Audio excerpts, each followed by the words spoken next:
Welcome, everyone, to Understanding the Human Condition. I am Shay Butts. I'm the Chief Operating Officer at J Flowers, and today I'm going to serve as the host for our podcast as Dr. Flowers is away. But we have a very special guest with us today, John Karren, who is a good friend of ours here at J Flowers and of mine personally. He is the founder and co-owner of Elements Wilderness and Elements Traverse Wilderness programs in Utah. And we're going to talk a little bit today about non-traditional therapies and how the outdoors can be such a great benefit to all types of people. So, John, welcome. Thank you. Thanks for having me. Yeah. It's great to be here. I'd love it if you would just start for some of our listeners and viewers. They really don't know a lot about non-traditional kinds of therapies. And so we talk a lot about different modalities on the program. And so I would love for you to introduce us to wilderness therapy and how it works and who it works for. Perfect. So we call it adventure therapy, outdoor therapy. A lot of, people refer to as wilderness programs. But for us, what we've really found is getting kids and young adults, for that matter, just out of the pressure and the stress and all the junk that's going on in their lives, and get them out to a place that they can really just focus on themselves and really kind of figure out what's going on in their lives. And especially now, it seems like there's more anxiety and depression and different things that are going on for a lot of our clients, that coming out here just really just minimizes that piece and gets us back down to earth, I guess is what you'd say, right? And so it's a really special place out there to be able to, be cooking food, taking care of yourself, getting exercise, fresh air, eating good food, all of them. And really a big thing for our clients is sleep cycles, getting on good sleep cycles, getting rid of all your devices. I mean, I know myself with devices, I saw They a joke. become your vices? My vices on my devices.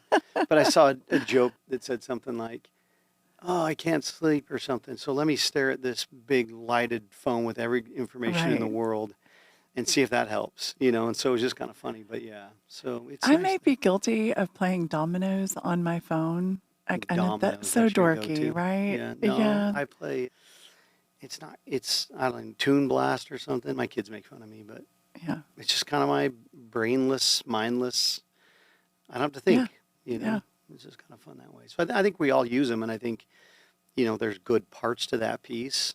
We have like my wife, she said, I'm off Facebook, and she doesn't do Facebook at all because she just doesn't like the negativity. But I have a million, nieces and nephews and a lot of family, and that's the way I keep up with them, because it's a hard way. And so I think there's, not to get into that debate about good or bad, but I think there's a lot of really good that we get from social media, and I think it can be pretty difficult for a lot of people. So just to be away from that is the only time in your life you can actually be away from a phone or a computer or, anything like that. And so it's pretty amazing. Yeah, I know in my previous life, I will say, I have had many clients that have come to you guys, both adolescents and young adults and older adults. I think I've begged you a few times to take some 30-somethings. And I know the same is true for all of them, and the experience has been very similar for all of them, and that is they're surprised by how the distraction-free environment awakens so much around them. And I had the privilege of coming out with a couple of colleagues and stayed overnight. Yep. And I'm kind of a girly girl. And it was winter. So Everybody knows this wasn't a summer, the best of conditions. So it wasn't. We were all proud of you guys. So it was neat. It was super fun, I have to say, although my attire was the worst ever. Like, I look at the pictures, I'm like, I cannot believe I wore a green plaid jacket. But anyway, that's part of it, because so much of our identity is wrapped up in clothes and shoes and shirts and belts and, all of these things. And to get out there and I was just warm. That's exactly. all I cared You don't care about anything. And it just changes everything that way because I don't care. If I have designer clothes, they're going to be terrible, right? So I want warmth and comfort and all of those things. And so that's part of the beauty of being out there is that piece. And the experience for me personally, like some of the best memories I have with these two, colleagues of mine that are also really good friends was, we made bagels over a fire in the Right. morning. And those kinds of things just make me smile when I think Yeah. about it. And we laughed a lot. And it was just really a very special time. And it gave me perspective for my clients Yeah. that I've shared so many times with families because anybody who knows me, like right now, literally, I'm in Houston, Texas. Today it's 85 degrees outside, and under my desk is a heater. Oh, And no. that heater, $25 on Amazon, that heater has worked for 3 years every single day that I'm in Mm, this office, which mm. is just about every day.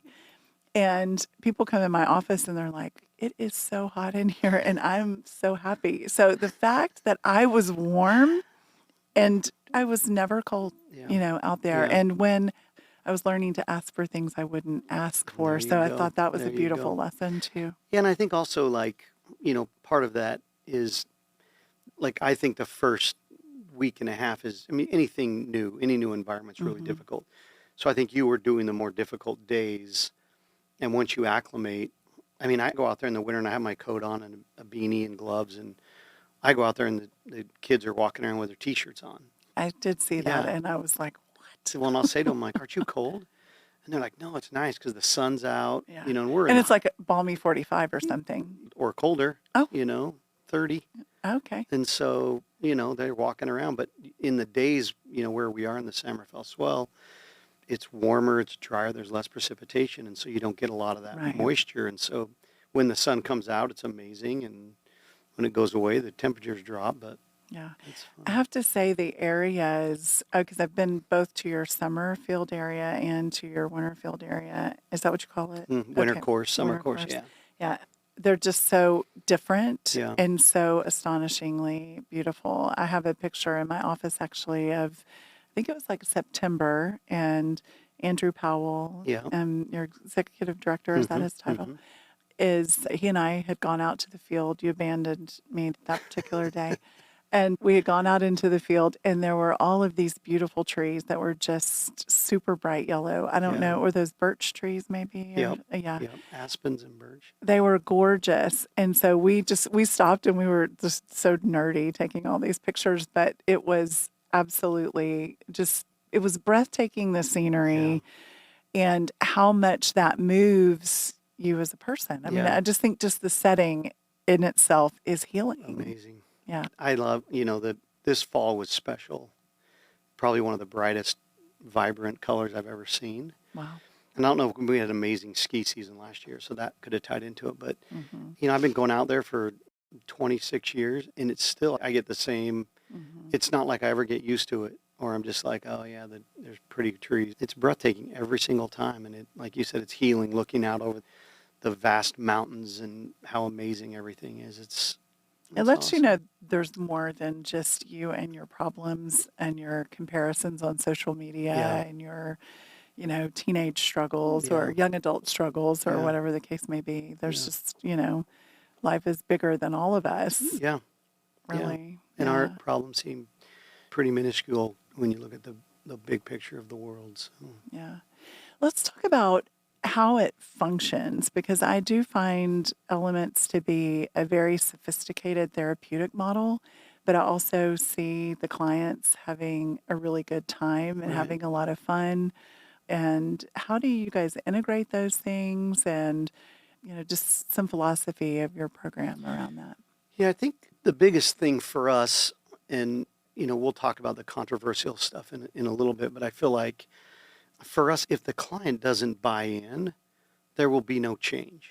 If we're, punishing them or consequencing them, they're going to do it until the consequence is lifted. But Hmm. they don't have any buy-in after that because everything's been lifted. And so really the focus for us is to get them to buy in to themselves, to get them to Yeah. understand what I'm feeling, how I'm feeling, and what kinds of decisions do I make when I'm feeling certain ways to get to a place to say, I don't want to feel like this. I don't want to be Hmm. like this.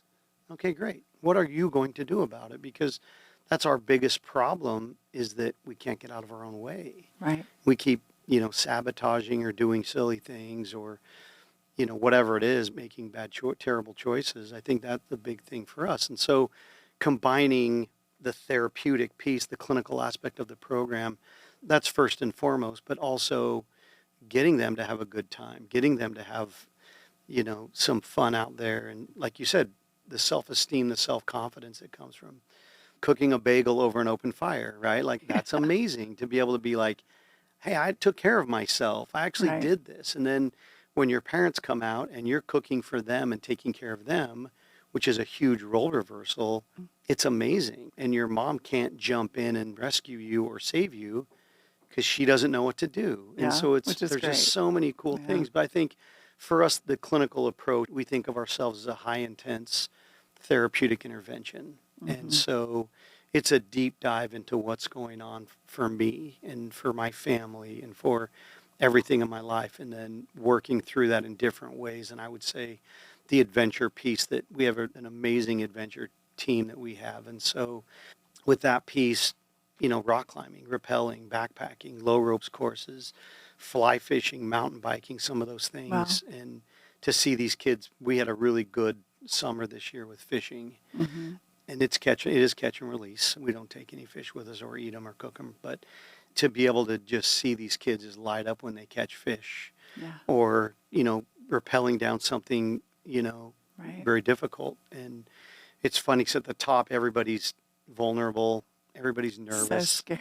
everybody's scared, and then they get to the bottom, they're like, oh, that wasn't a big deal, and like, I wish I had a video camera at the top to show you, but Your that, knees knocking and all the yeah, things. but that self-confidence, I mean, some of our Yeah. kids, they haven't had wins in a long time. And so to be able to create these little wins for them and get them excited about life and just building that fire, inside themselves to get excited about life. And because most of them have dropped out of all their sports and changed friend groups and Hmm. not doing great in school, or, our college age kids, you're either, joined a fraternity and went nuts that way, or you never left the room and just, Right. you know, Isolated. yeah, Hmm. THC and video games. And so Right. you kind of see all that stuff. So having wins and getting excited are a really cool process. I've had so many families say, I just don't see how this could be, something because my kids aren't going to repel when they get home. These are not skills that are translatable. Yeah. And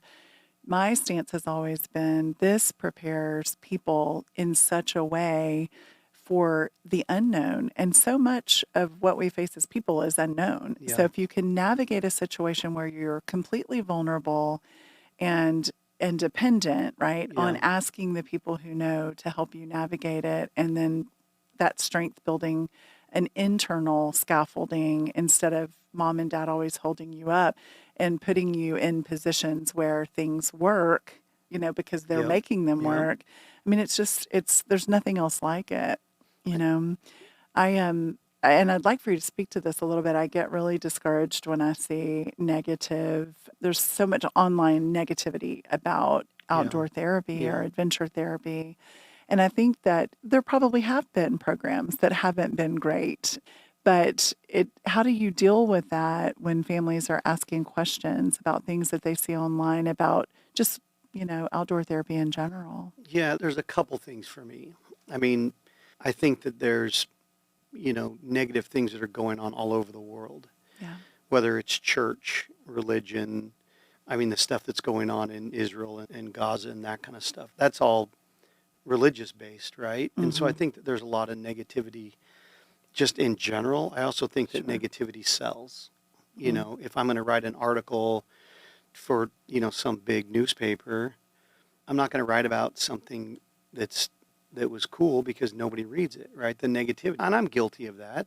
I read some and I'm like, oh man, I better go read that. And so a lot of it's just, clickbait is what I call it. But also I do believe that just like a plumber, right? I've had a plumber who was amazing and I've had plumbers who were terrible. I didn't have a I bad wasn't sure plumber. where you were going. I didn't have a bad plumber and say, I'm never using plumbers again because they're Right. all terrible, right?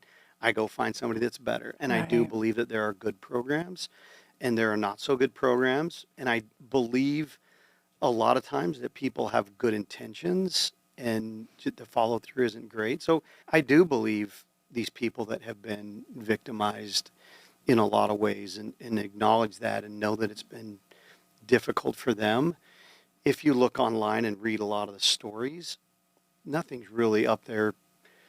I mean, nothing's really happened in the last 15 years. And I think that that's really a testament to the industry, to the programs that are out there.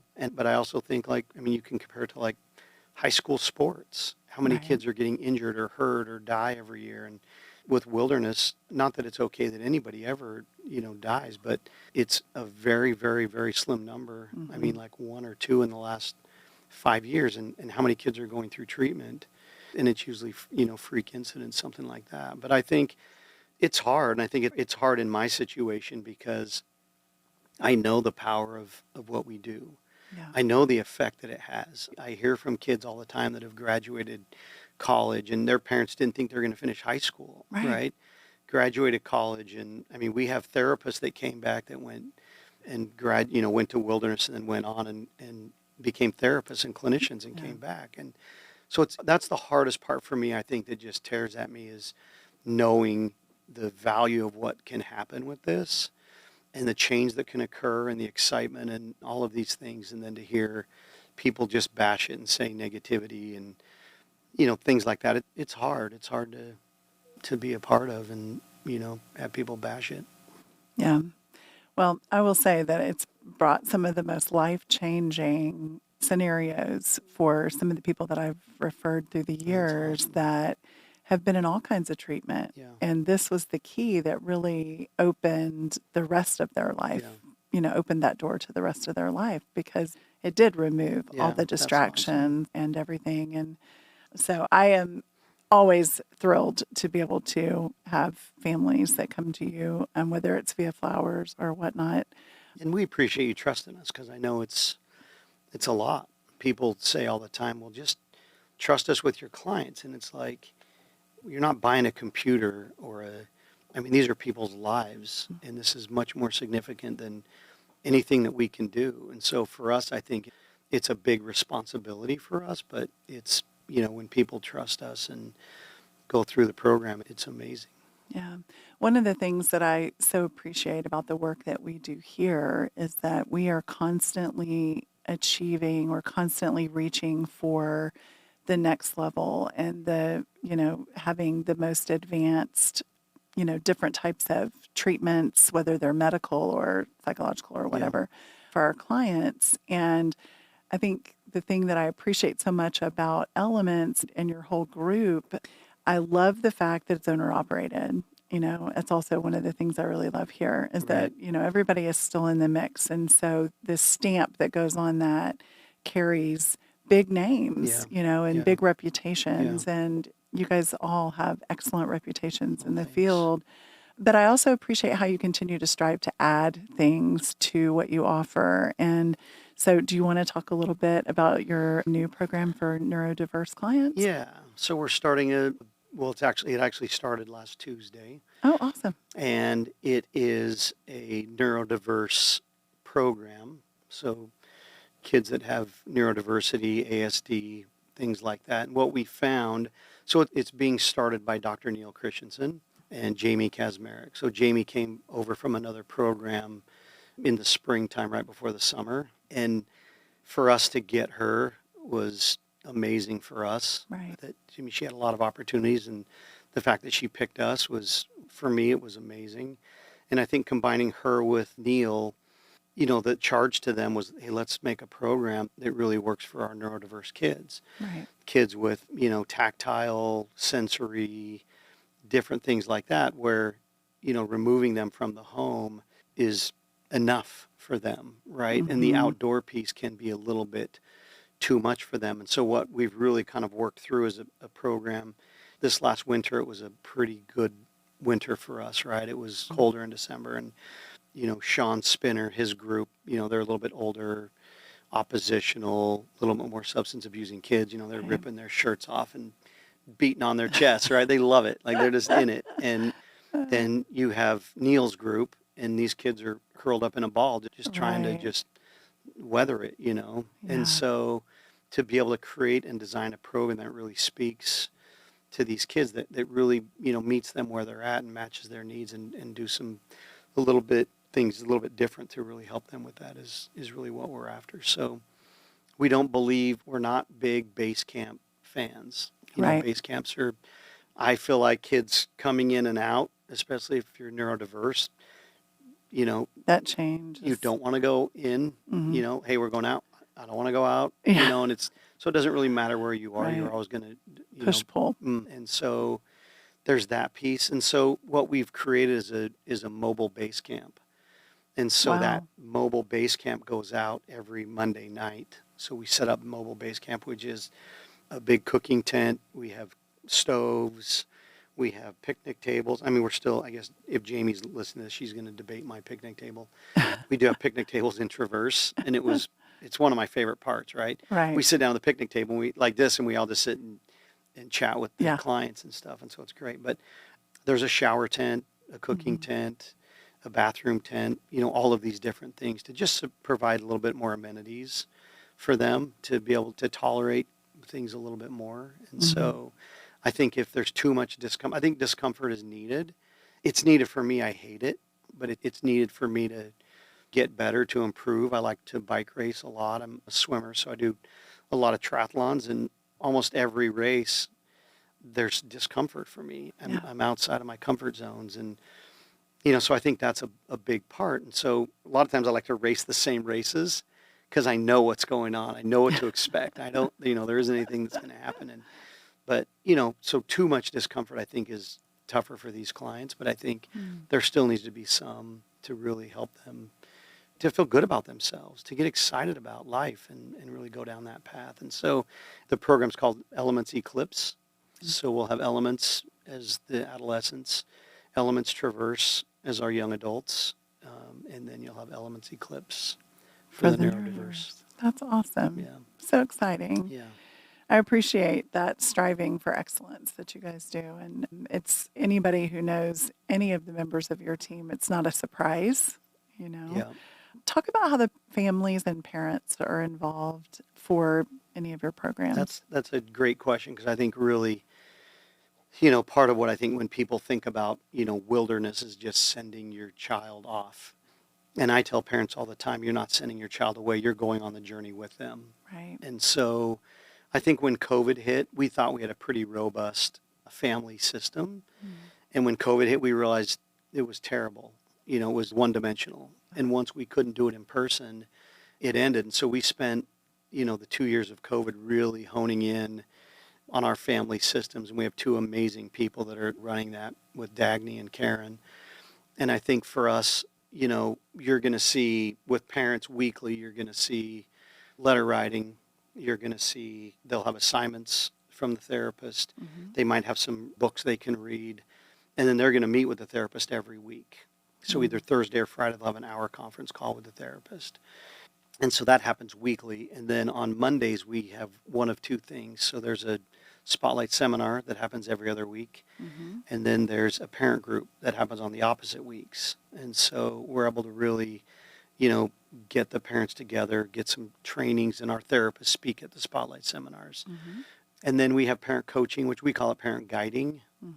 So we have the parent guiding that we do that typically happens, week 4, 5, 6, something like that, a little bit Right. later, just so parents can get their feet under them a little bit before we bombard them with more. And that's done by Lynn. He's also one of my partners. He and I started the program together along with Mhm. Karen Scrafford. And so he does all of our parent coaching. So Mm. when you come here, you have an owner that's doing the parent coaching, and he's the parent whisperer for sure. He's amazing. He is very good. Yeah. And then, He's managed to corral a few of my parents in y- his day. yeah, he's amazing. I mean, I could go on forever telling stories about him that I thought we were going to be in trouble, and he was able to just turn it right around. But yeah, I think that's a part of it. It's a deep dive for parents as well, and Mhm. it's not a blame game. It's not, hey, you did this or you did that. It's two words our kids are terrible at, right? What's my accountability and what's my responsibility? Right.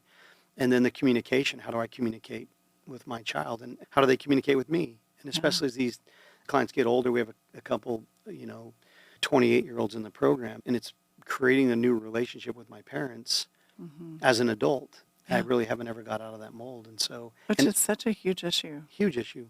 Yeah. Yeah. I mean, we get 18 to 20-year-olds, and sometimes, I said to the one mom, I said, I'm listening to you, and I would think that your son's 16 or Or 14 6. or 6 by the Right. way you're talking, and it's hard for me to imagine that he's 20. And so to create those new relationships, new boundaries, Hmm. new communication patterns is phenomenal. Yeah, that's amazing. Well, I hate to say this, but we're out of Oh, time. bummer. Yeah. Unfortunately, we could Yeah. talk all day. Yeah, we actually could. We do Yeah. sometimes. Yeah. Well, thanks for having me. It's been Yeah, amazing. I'm so glad that you came. The thing that I love the most about this podcast is that we have so many different kinds of people from all walks of life that Yeah. come on. And I think that all of us could spend a little more time trying to understand the human condition, Yes. right? Not Yes. just with each other, but with ourselves. And so, I think what you've offered today could be very helpful for our listeners. Oh, And thank you. so, if someone wants more information about any of your programs, how could they be in touch with you? Yeah, I think the best is go to the website at elementswilderness.com, and you can have all the numbers and contact whatever you need. So elementswilderness.com. Well, great. Thank you so much for joining Yeah. us. Thanks for having me. Yeah. Well, for more information about J. Flowers Health Institute, please go to our website at jflowershealth.com. And if you'd like to subscribe to our podcast, you can find us on YouTube, Apple Podcast, SoundCloud, Spotify, Stitcher, and iHeartRadio. Thank you so much for joining us today, and we look forward to seeing you next time.